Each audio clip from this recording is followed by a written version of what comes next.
안녕하세요. 우리의 삶에 깊이와 지혜를 더하는 말씀의 여정에 오신 여러분을 진심으로 환영합니다. 오늘 우리는 성경의 심장이라 불리는 로마서의 한 구절을 통해 기독교 신앙의 가장 핵심적인 진리를 함께 탐구하고자 합니다. 이 시간 하나님의 말씀이 여러분 각자의 마음에 살아 움직이는 등불이 되고 삶의 어두운 길을 밝히는 빛이 되기를 소망합니다.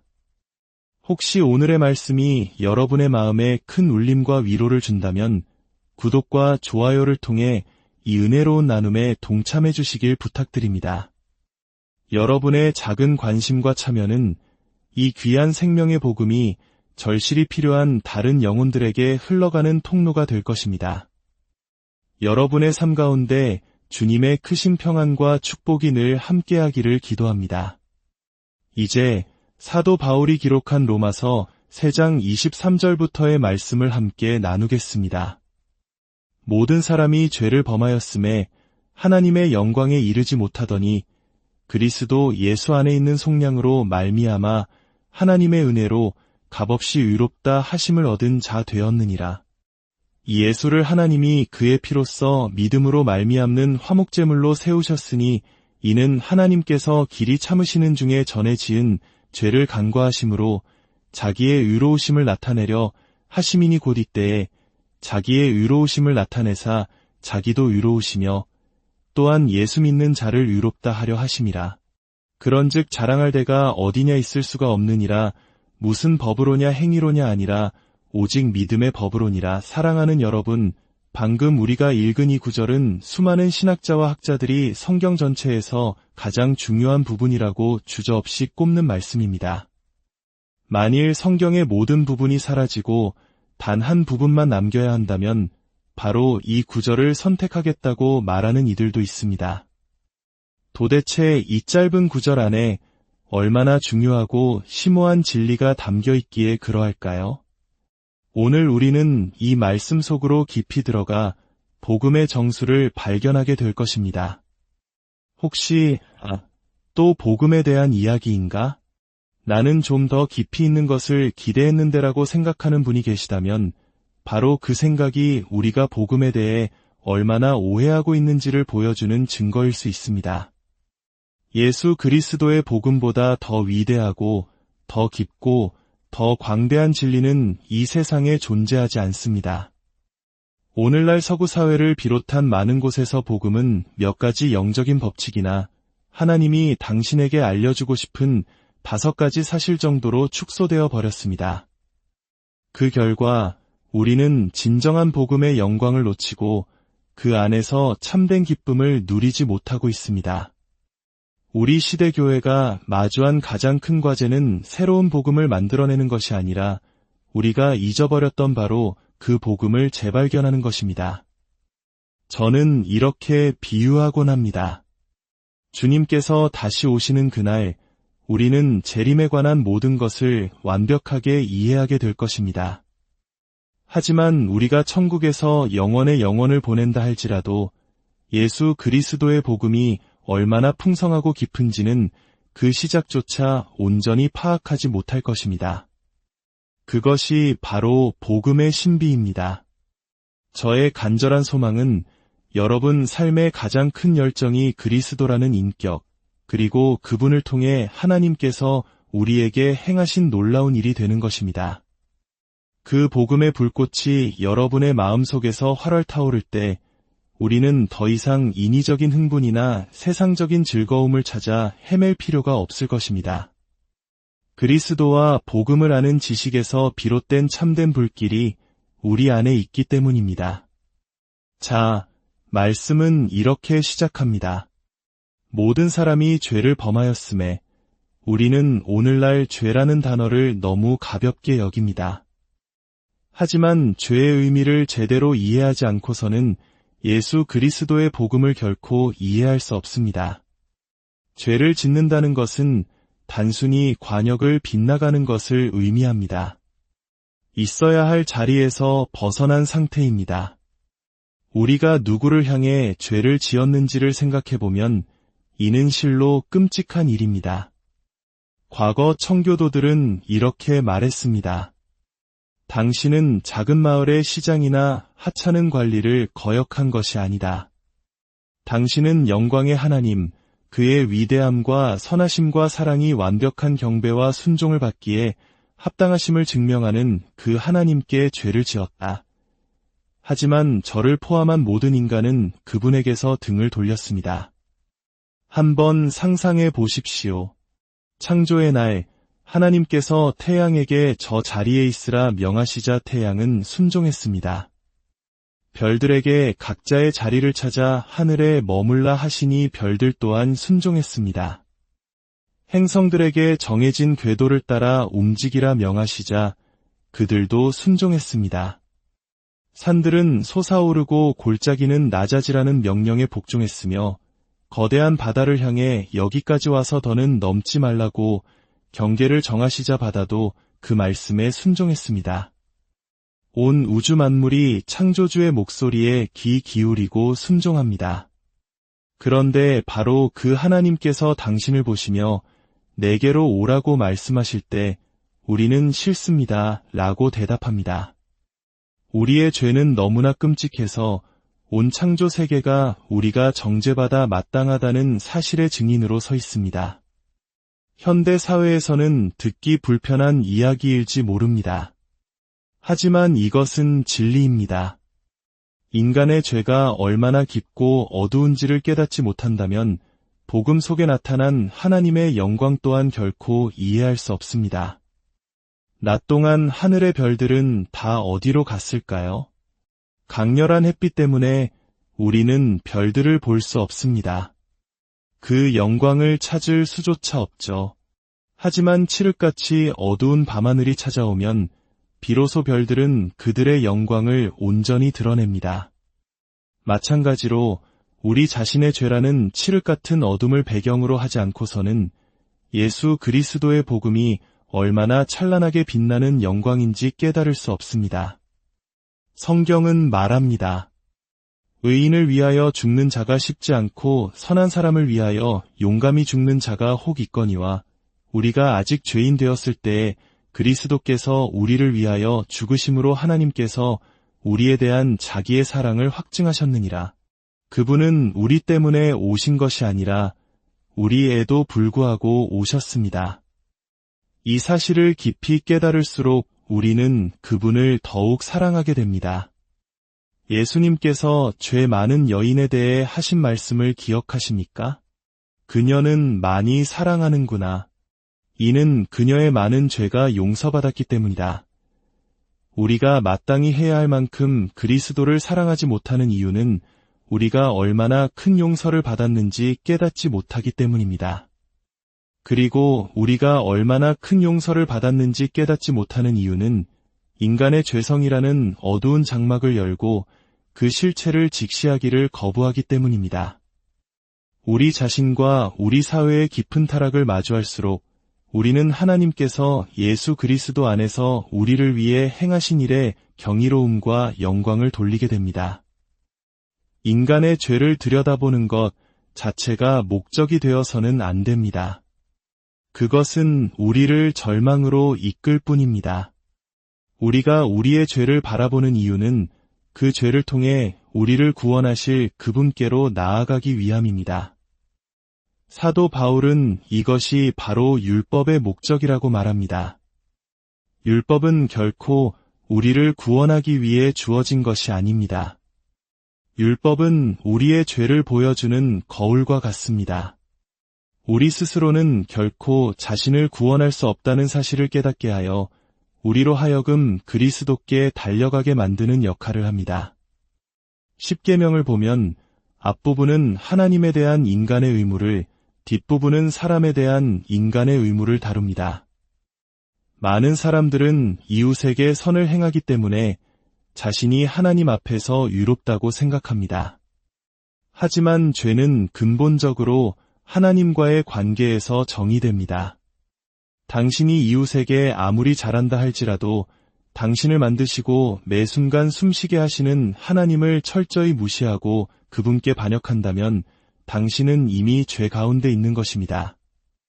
인간은 본질적으로 자기중심적인 존재입니다. 우리의 가장 큰 문제는 자기 몰두, 이기심, 자기 사랑입니다. 우리는 보이지 않는 하나님을 거의 생각하지 않습니다. 하지만 우리는 그분의 세상에 살고 있으며 좋든 싫든 우리는 그분의 피조물이요, 그의 소유입니다. 우리는 그분의 손에서 수많은 좋은 것들을 받으면서도 마음과 뜻과 힘을 다하여 주 우리 하나님을 사랑하지 않습니다. 그것이 가장 큰 계명임에도 불구하고 말입니다. 창세기 6장 5절은 대홍수 이전의 시대를 이렇게 묘사합니다.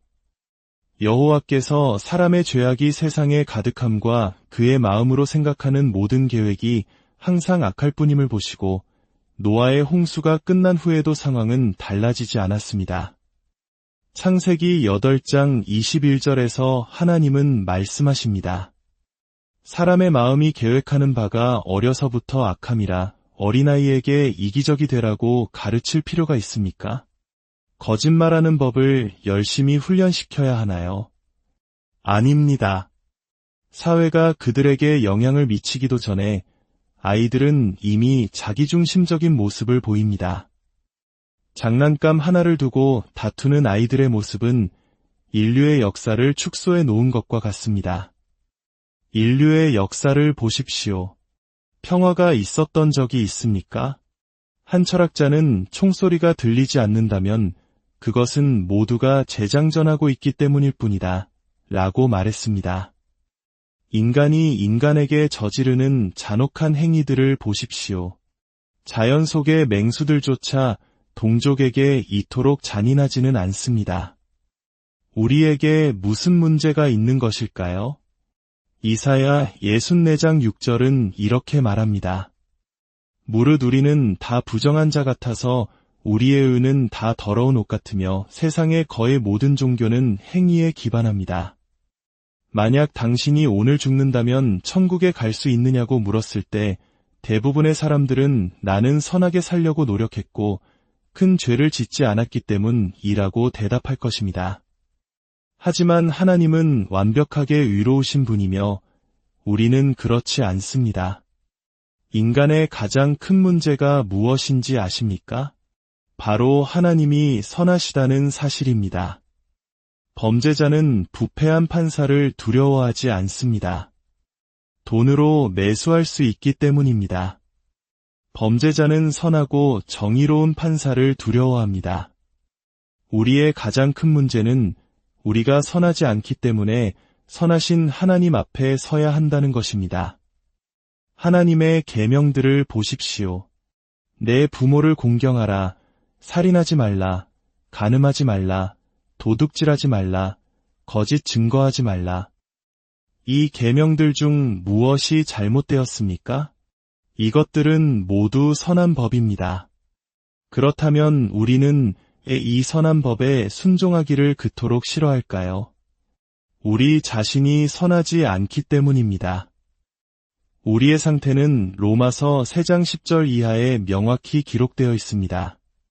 기록된 바 의인은 없나니 하나도 없으며 선을 행하는 자는 없나니 하나도 없도다.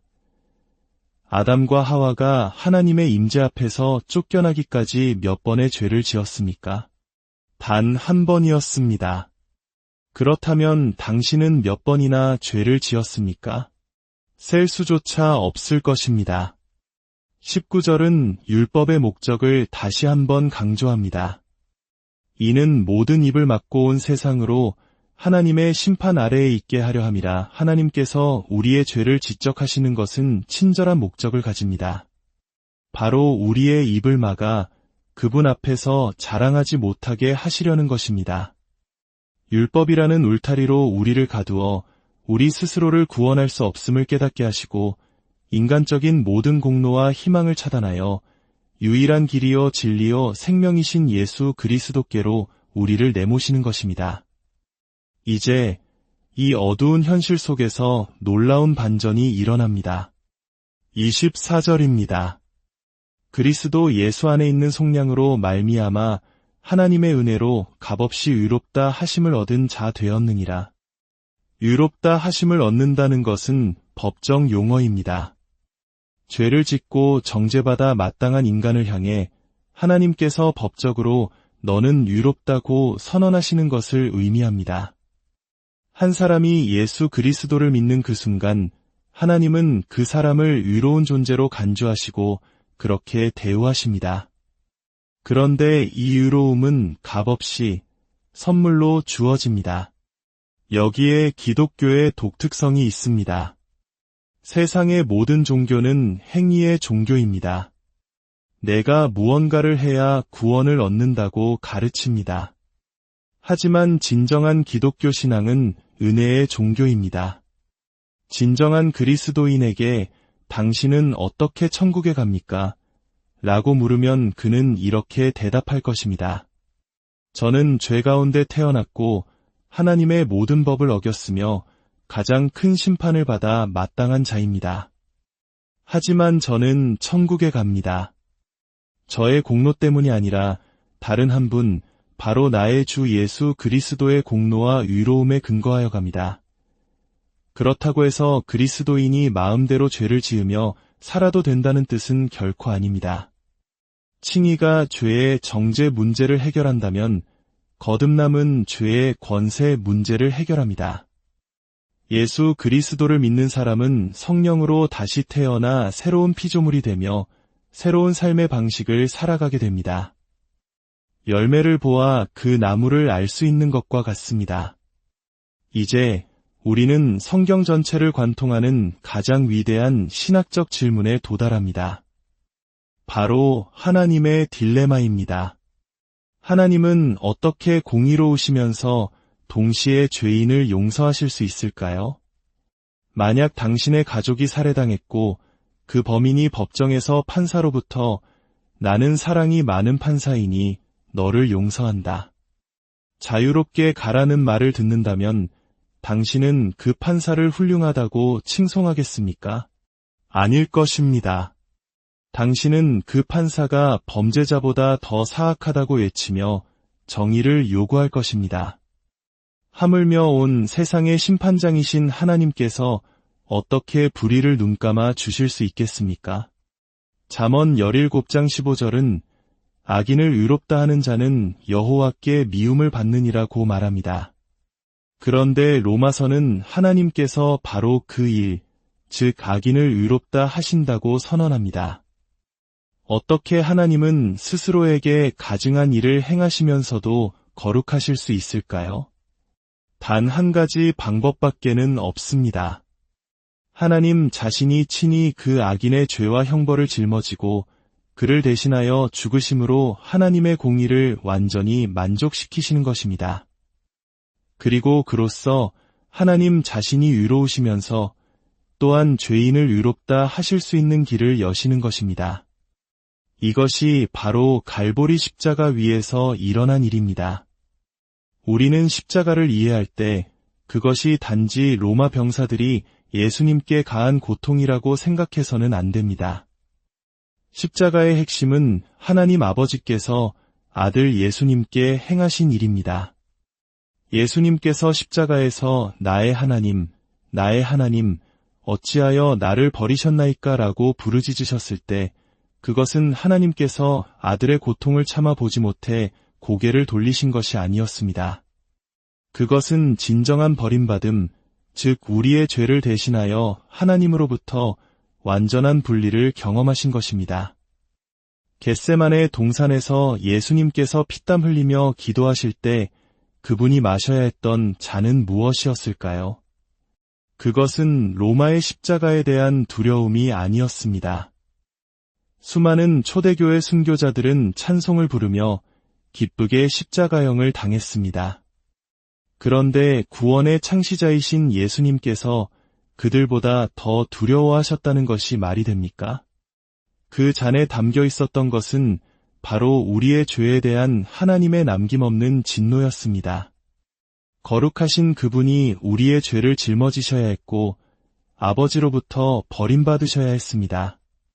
한 학생이 제게 이렇게 물었습니다. 어떻게 한 사람이 몇 시간 동안 십자가에서 고통받은 것으로 수많은 사람이 받을 영원한 지옥의 형벌을 대신할 수 있습니까? 저는 대답했습니다. 그것은 그 한 분이 나머지 모든 인류를 합친 것보다 더 무한한 가치를 지니셨기 때문입니다. 저울의 한쪽에 온 우주를 올려놓고 다른 한쪽에 예수 그리스도를 올려놓는다면 예수님 쪽으로 저울이 기울 것입니다. 우리를 구원하는 것은 단지 그분의 죄 없는 완벽함만이 아니라 그분의 무한한 가치입니다. 그분이 죽으셨을 때 성전의 휘장은 위에서 아래로 찢어졌고 이제 인간은 하나님께로 다시 나아갈 길을 얻었습니다. 예수님은 여러 구원자 중 한 명이 아닙니다. 그분은 유일한 구원자이십니다. 이것이 오늘날 세상에서는 배타적이고 편협하게 들릴 수 있다는 것을 압니다. 하지만 이것이 기독교의 핵심적인 주장입니다.